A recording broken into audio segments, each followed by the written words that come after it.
Hello, नमस्कार friend and most welcome आप सभी लोगों का। देखिए, आज का हमारा टॉपिक है पंचायती राज व्यवस्था। हम देखते हैं ये कैसी व्यवस्था थी और सर्वप्रथम कहाँ पे लागू हुई थी और किसके द्वारा लागू की गई थी।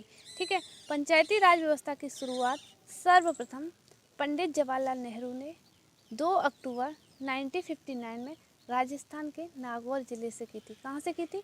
राजस्थान के नागौर ज़िले से। कौन सी सन में की थी? 1959 में। क्लियर? आगे देखते हैं। उद्देश्य उद्देश्य क्या था इसका? कोई भी योजना होती है या व्यवस्था होती है तो उसे लागू करने का कोई ना कोई तो उद्देश्य होगा ही, है ना।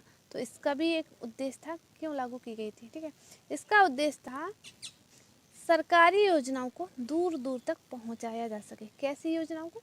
सरकारी योजना को। क्यों पहुंचाया जा सके?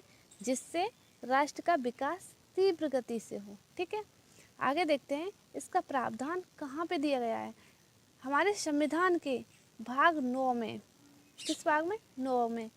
आर्टिकल 243 में और अनुसूची 11 में पंचायती राज व्यवस्था का प्रावधान किया गया है। ठीक है, आगे देखते हैं पंचायती राज व्यवस्था की महत्वपूर्ण समितियों से हमारे एग्जाम में क्वेश्चन ज़्यादातर बन जाता है। कभी कभी इसे सीरियल वाइज से लगाने को पूछ लिया जाता है, कौन सी पहले आई थी कौन सी बाद में आई थी, तो उसे हम क्लियर करते हैं जिससे हमारा क्वेश्चन गलत ना हो। ठीक है, सबसे पहले देखते हैं बलवंत राय मेहता समिति। सबसे पहले आई थी बलवंत राय मेहता समिति। कब आई थी?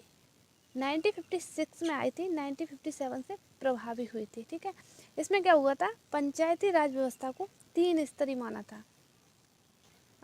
किस में माना था? बलवंत राय मेहता समिति में 3 स्तरीय माना था।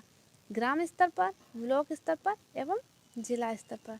ऐसे भी क्वेश्चन पूछ लिया जा सकता है कि किस समिति के द्वारा पंचायती राज व्यवस्था को 3 स्तरीय माना गया था। किसके द्वारा? बलवंत राय मेहता समिति के द्वारा। इसे याद करने के लिए देखिए, इसमें बलवंत राय मेहता समिति यानी बलवंत राय मेहता 3 वर्ड दिए हैं, तो इसे 3 स्तरीय माना था। ठीक है, याद करने के लिए कैसे भी याद कर सकते हैं, जैसा इजी लगे। ठीक है, आगे देखते हैं अशोक मेहता समिति। ये कब आई थी? 1977 में आई थी और इसमें पंचायती राज व्यवस्था को 2 स्तरीय माना था। ठीक है, आगे देखते हैं GVK राव समिति। कब आई थी? 1985 में। ठीक है, आगे देखते हैं ML सिंघवी समिति। कब आई थी? 1986 में। इसमें क्या हुआ था? पंचायती राज व्यवस्था को संवैधानिक मान्यता मिली थी। ठीक है, आगे देखिए थुंगन समिति। कौन सी है? थुंगन समिति। कब आई थी? 1988 में आई थी। ठीक है, आगे देखिए गाडगिल समिति। कब आई थी? ये भी 1988 में आई थी। बट इसमें क्या हुआ था? पंचायती राज व्यवस्था को पूर्ण रूप से संवैधानिक दर्जा मिला था। किसके द्वारा? गाडगिल समिति के द्वारा। ठीक है, थैंक यू।